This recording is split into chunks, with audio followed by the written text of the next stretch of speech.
BBC Urdu کے programme سیربین میں خوش آمدید. ہمارے لندن اسٹوڈیو سے میں ہوں عالیہ ناز کی. پاکستان میں 9 سال کی تاخیر کے بعد مردم شماری کا آغاز ہو گیا. سیکیورٹی کے لیے 2 لاکھ فوجیوں کی تعیناتی. سب سے بڑا چیلنج تو یہ ہے کہ لوگوں کو اس بات کا اطلاع دینی، ان کو اس بات پہ مائل کرنا کہ جو ہمارا انومریٹر ان کے پاس جائے اس کو درست انفارمیشن دیں.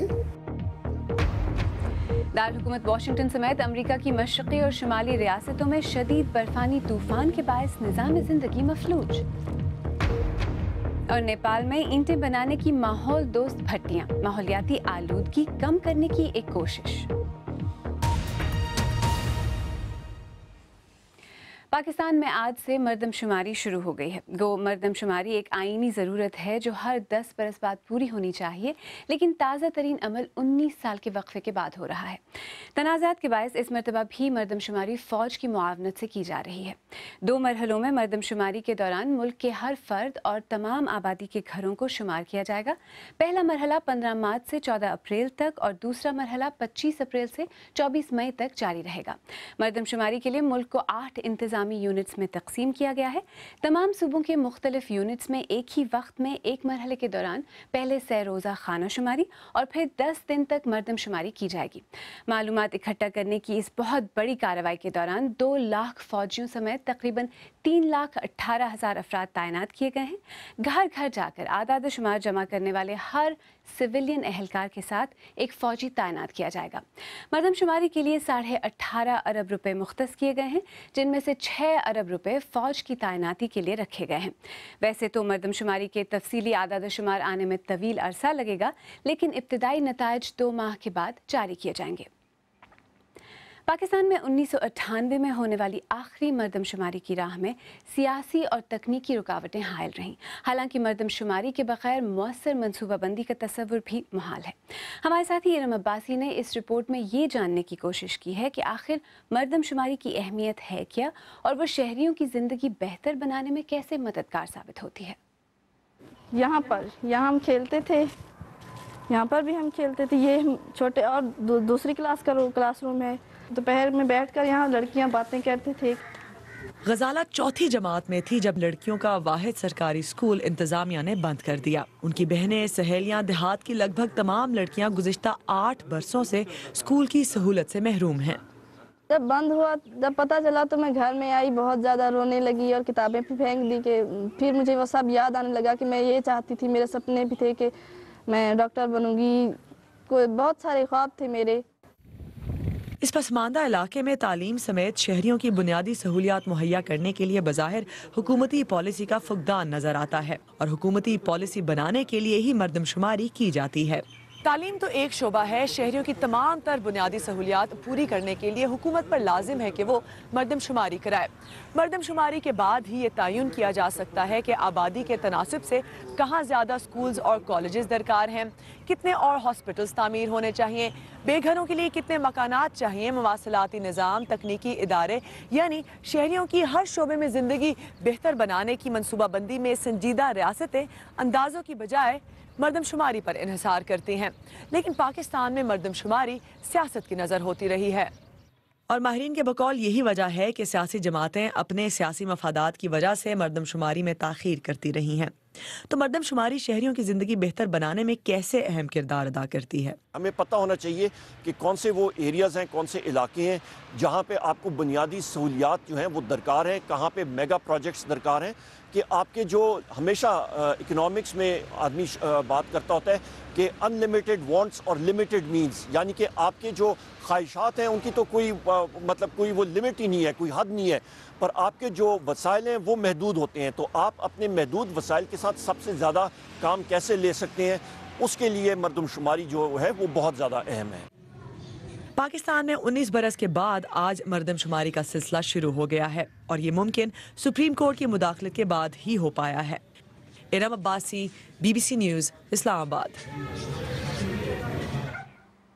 اس چھٹی مردم شماری کا آغاز پاکستان کے ادارے برائے شماریات کے سربراہ اور chief census commissioner Asif Bajwa نے اٹک میں خانہ شماری سے کیا. اسلام آباد میں نامہ نگار عبداللہ فاروقی نے ان سے گفتگو کی اور پوچھا کہ اس پورے عمل میں ان کو کن چیلنجز کا سامنا ہے. सबसे बड़ा चैलेंज तो ये है कि जी लोगों को इस बात का इत्ला देनी, उनको इस बात पे माइल करना कि जो हमारा एनुमरेटर उनके पास जाए उसको दुरुस्त इन्फॉर्मेशन दें, और जब वो जाए उस वक्त इन्फॉर्मेशन दें। ये ना हो कि जी इस वक्त घर पे कोई नहीं है, मेरे पास डेटा नहीं है, मेरे पास फलाना बंदा नहीं है, या कोई घर का मर्द आएगा तो वो करेगा। दूसरा चैलेंज इसका ऑर्गेनाइजेशनल चैलेंज है। हम बात कर रहे हैं सारे मुल्क के टूल ओवर्स की, जिसमें मुझे 1,18,000 बंदों की ट्रेनिंग करनी है, 275 ब्लॉक्स, यानी कि तकरीबन पौने 2 लाख एनुमरेशन ब्लॉक्स में जाके आपसे मालूमात हासिल करनी है। फ़ौज की तरफ भी अगर जाते हैं तो पौने 2 लाख फ़ौज की तैनाती है, और जो एनुमरेटर्स हमारे साथ, फ़ौजी हमारे साथ, हमारे एनुमरेटर के साथ काम करेंगे, उनकी भी ट्रेनिंग होनी है। सो लॉजिस्टिक्स वाइज भी ये एक मेजर काम है, बहुत बड़ा काम है। खाना शुमारी और मरदम शुमारी को सियासी मुखालफत का भी सामना करना पड़ रहा है सिंध में, तो आपके सामने ही है, आप इसका तस्करा भी कर चुके हैं, तो इससे कैसे निपटेंगे आप? देखिए, मरदम शुमारी तो एक प्रोसेस का नाम है, जो कि कोई पॉलिटिकल कॉनोटेशन तो बाद में बनती है। हमें तो एक ट्रांसपेरेंट, क्रेडिबल, एक्सेप्टेबल सेंसस कराना है। और सेंसस है क्या? सेंसस के 3 बुनियादी असूल हैं, जो कि सारी दुनिया में यूनाइटेड नेशंस ने वज़ा किए हुए हैं। और जब से सेंसस होता है, ये चनाकिया के ज़माने से सेंसस होता है, जो कि 2000-3000 साल पहले। आप इसको शफ़ाफ बनाने के लिए बैनुल-अक़वामी मुबस्सिरीन और मकामी मुबस्सिरीन की किस तरह से सहूलत फ़राहम कर रहे हैं? इस काम में हमें UNFPA की मुआवनत हासिल है, और हमने उनको दरख्वास्त की है कि जी इंटरनेशनल जो ऑब्ज़र्वर्स हैं, उनका इस फील्ड में तजर्बा भी है, तो हमने उन्हें कहा है कि जी वो इंटरनेशनल ऑब्ज़र्वर्स को कांटेक्ट करें और उनको बुला लें। तो उनके ज़रिए इंटरनेशनल ऑब्ज़र्वर्स भी आएंगे, नेशनल ऑब्ज़र्वर्स भी होंगे। तो ये सारा वो आके इसे देखेंगे, हम उन्हें फैसिलिटेट करेंगे जहाँ वो जाना चाहेंगे, सारे पाकिस्तान के तूल अर्ज़ में। जो गलत मालूमात देने वाली बात है, जिसके ऊपर क़ैद और जुर्माने की सज़ाएँ वगैरह हैं, तो ये कैसे तयन होगा कि इसमें जानबूझ के गलत इन्फॉर्मेशन दिया, या क़स्दन दिया, या भूल हो गई, से चूक हो गई कोई? किसी जगह मैं आपके पास आता हूँ, आप कहते हैं मेरे 36 बच्चे हैं या 24 बच्चे हैं, उम्र आपकी 35 साल है, तो वो 36 बच्चे थोड़ा सा समझने में कुछ देर होती है, मुश्किल है। तो उस वक्त फिर हमने ये भी एक स्टैंड बाई अरेंजमेंट रखा है कि आपका ID कार्ड हम आपकी फैमिली ट्री चेक कर लेंगे। जो सस्पेक्ट केसेस में हम फैमिली ट्री भी चेक कर लेंगे, और उससे हमें पता चल जाएगा कि आपकी फैमिली ट्री में तो 6 बच्चे हैं, तो ये बाकी इजाफा आप किस तरह बता रहे हैं। तो वहाँ से चेक कर लेंगे। प्लस ज़्यादा इसका जो दारोमदार और ज़्यादा इसका इम्पैक्ट और फोकस जो सा है, वो ये है कि ये सेंसस के काम में रुकावट ना पहुँचाए। अगर काम मुकर्ररा वक्त में मुकम्मल नहीं हो पाता किसी भी वजूहत की बिना पे, तो क्या इसके ऊपर कंसिडर कर रहे हैं कि दौरानिया बढ़ा दिया जाएगा? कहीं किसी जगह अगर हमें पता चलता है कि वो ये हमसे गलती हो गई है कि यहाँ इस ब्लॉक में 200-250 घरों की बजाय 400 घर हैं, तो हमारे पास रिज़र्व स्टाफ ऑलरेडी ट्रेंड मौजूद है, तो हम वो आधा ब्लॉक उस दूसरे बंदे के ज़िम्मे डाल देंगे, ताकि इन्हीं 14 दिनों के अंदर तमाम काम आसान तरीके से मुकम्मल हो सके। Chief census commissioner Asif Bajwa से अब्दुल्ला फारूकी ने बात की। आइए अब दीगर अहम मौज़ूआत पर एक नज़र डालते हैं। अमेरिका में एक बड़े बर्फ़ानी तूफ़ान ने शुमाल मशरिक़ के एक बड़े इलाके को मुतासिर कर दिया है। स्टेला नामी इस तूफ़ान के बायस हुकाम ने न्यूयॉर्क में स्कूलों को बंद कर दिया, बहुत सी परवाज़ें ताख़ीर का शिकार हुईं और हज़ारों घरों की बिजली बंद हो गई। तफसील के साथ शुमाला जाफरी। कहा जाता है कि ये शहर कभी सोता नहीं, लेकिन न्यूयॉर्क में बहुत पुरजोश लोगों को भी अपने मामूलात जारी रखने में इंतहाई दुश्वारी का सामना रहा। टाइम स्क्वायर और मैनहट्टन की मारूफ शाहराहों पर सयाह बराए नाम थे। यहाँ जाने के बजाय बहुत से लोगों ने सेंट्रल पार्क का रुख किया। ये नाकाबिले बयान है। मैंने अपनी ज़िंदगी में 1-2 बार ही ऐसा नज़ारा किया है। हमने स्नोबॉल फाइट की, बहुत लुत्फ आया, इसके बावजूद कि ठंड बहुत थी।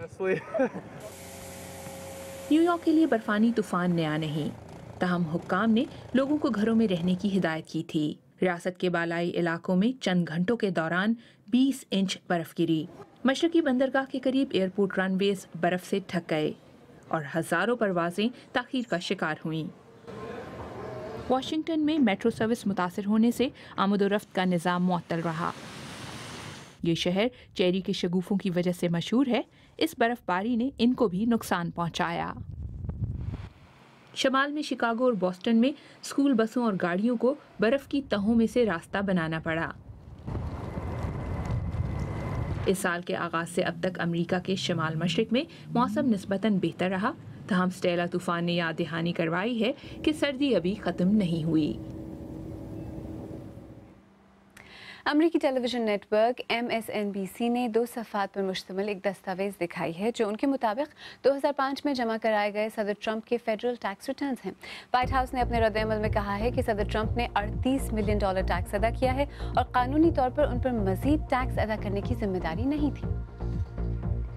बच्चों के लिए अक़वाम मुत्तहिदा के इदारे यूनिसेफ ने खबरदार किया है कि यमन में बच्चों में ग़िज़ा की किल्लत अब तक की बुलंद तरीन सतह पर पहुँच चुकी है। यूनिसेफ का कहना है कि इस वक्त यमन में शदीद ग़िज़ाई किल्लत का शिकार 20 लाख बच्चों को हंगामी इमदाद की ज़रूरत है और हर 10 मिनट में एक बच्चा दम तोड़ रहा है। और अगर आपको मकड़ियाँ पसंद नहीं तो अब आप शायद अपनी राय बदल दें, क्योंकि बैसल यूनिवर्सिटी के मुहक्किकीन का कहना है कि मकड़ियाँ हर साल 400 से 800 मिलियन टन कीड़े मकोड़े खा जाती हैं। ये मिक़दार उस मछली और गोश्त के बराबर है जो साल भर में इंसानों की खुराक बन जाते हैं। BBC उर्दू के प्रोग्राम सरबीन में आगे चलकर देखिएगा, क्या आज नेदरलैंड्स में होने वाले इंतखाबात डच मुआशरे की नजरियाती सिमत का तयन करेंगे? और नेपाल में माहौलियाती आलूदगी कम करने के लिए क्या किया जा रहा है?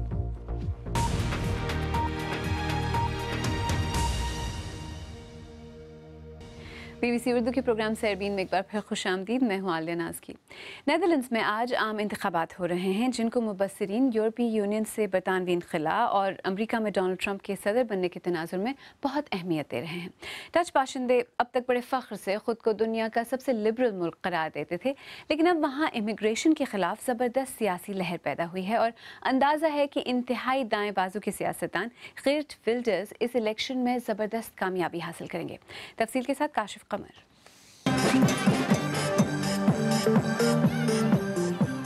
हॉलैंड के लोग बड़े फ़ख्र से ख़ुद को दुनिया का सबसे आज़ाद ख्याल मुल्क बताते थे और रंग, नस्ल और मजहब की तफरीक के बगैर हर एक को कबूल करने और गले लगा लेने को सबसे कीमती समाजी बता।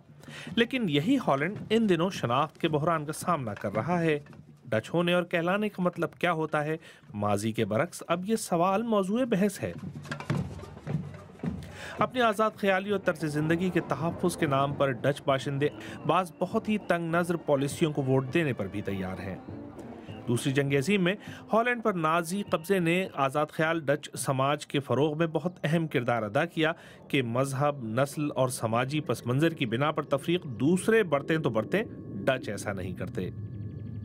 गुज़िश्ता कुछ बरसों में इमिग्रेशन के असरात से बहुत से डच लोग बेचैन हुए हैं, लेकिन कुछ अरसे पहले तक अगर इस पर बात करना मायूब था तो अब ऐसा नहीं है।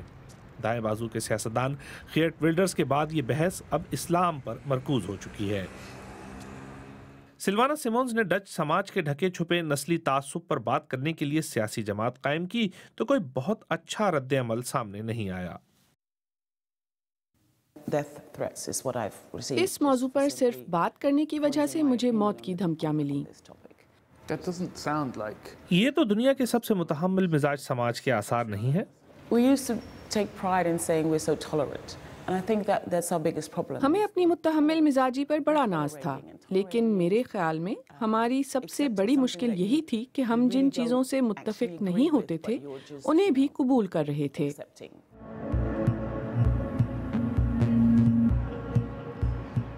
हॉलैंड के सबके लिए खुली जगह होने का तासुर शायद एक खाम ख्याली थी। शनाख्त की बुनियाद पर सियासत के इस दौर में अब डच बाशिंदे खुद से बाज़ बहुत बुनियादी सवालात कर रहे हैं कि आज़ाद ख्याली का क्या मतलब है, तहम्मुल की क्या हदूद हैं और क्या वाकई हॉलैंड अब भी हर एक के लिए एक खुला और मुतहम्मिल समाज रहना चाहता है या नहीं। आइए अब आपको नेपाल ले चलते हैं, जहां तवानाई के ज़राए की कमी के बायस लकड़ी और कोयला जलाया जाता है, जिससे माहौल को भी बहुत नुकसान पहुंचता है। ईंटें पकाने की भट्टियां इस माहौलियाती आलूदगी का बहुत बड़ा सबब रही हैं। 2 बरस पहले के ज़लज़ले में ऐसी ज़्यादातर भट्टियां तबाह हो गई थीं, लेकिन अब गैर मुल्की इमदाद के ज़रिए कई भट्टियों को माहौल दोस्त टेक्नोलॉजी के ज़रिए बहाल किया जा रहा है। काठमांडू से BBC के माहौलियाती अमूर के नामनिगार नवीन खड़का की रिपोर्ट। हिमालय का ये नायाब नज़ारा सालों से काठमांडू की आलूदगी से धुंधला होता रहा है। धुएं की बड़ी वजह है ईंट बनाने की ये भट्टियां। 2015 के जलजले ने काठमांडू की लगभग सभी 100 भट्टियों को तबाह कर दिया था। ज्यादातर को फिर से पुरानी तकनीक से ही बनाया गया। ये आप देख सकते हैं, इसकी जो चिमनी है वहाँ से काला धुआं निकल रहा है। इसकी प्रमुख वजह है कि ये जो यहाँ कोयला ये जलाते हैं, ये पूरी तरह से जल नहीं पाता, क्योंकि इसके अंदर हवा अच्छी तरह से नहीं जा पाता है। लेकिन इन भट्टियों में से 10 नई तरह से बनाई गई, जिसमें माहौल दोस्त तकनीक का इस्तेमाल किया गया है। कच्ची ईंटों के बीच ज्यादा जगह छोड़ी जाती है ताकि ऑक्सीजन का बहाव तेज रहे, जिससे आग ज्यादा भड़कती है और लगभग सारा कोयला खत्म हो जाता है। फैक्ट्री के पास ये है इमाडोल मोहल्ला। पिछले साल तक यहाँ के लोगों के फेफड़े धुएं और आलूदगी से भरे थे। उन दिनों आलूदगी इतनी ज्यादा होती थी कि हम धूप में कपड़े भी नहीं सुखा सकते थे। बाहर धूप में कपड़े फैलाते तो उन पर स्याह जर्रे जमा हो जाते थे। हम में से अक्सर लोगों को खांसी रहती थी और सांस लेने में भी दिक्कत होती थी, लेकिन अब चीजें बहुत बेहतर हो गई हैं। इस तरह की माहौल दोस्त फैक्ट्री बनाने में $1.5 लाख लगते हैं, लेकिन अब लोगों को इस लागत के फायदे समझ आ रहे हैं। नवीन सिंह खड़का, BBC, काठमांडू। अगर आप चाहें तो मुझसे और हमारी टीम के दीगर साथियों से ट्विटर पर भी रब्ता कर सकते हैं। मेरा ट्विटर हैंडल है @आलियानाज़की। इसके साथ ही सरबीन इख्तिताम को पहुंचा। प्रोग्राम में पेश होने वाले मौज़ूआत पर अगर आप अपने ख़यालात का इजहार करना चाहें तो फेसबुक पर हमारा सफ़ा हाजिर है। आप हमारे ट्विटर हैंडल @BBC उर्दू के ज़रिए भी हमसे रब्ता कर सकते हैं। कल फिर हाजिर होंगे, तब तक ताज़ा तरीन ख़बरों, तबसरों, तज्ज़ियों, तस्वीर और वीडियोज़ के लिए हमारी वेबसाइट bbcurdu.com देखते रहिए। आलियानाज़की को अब इजाज़त दीजिए।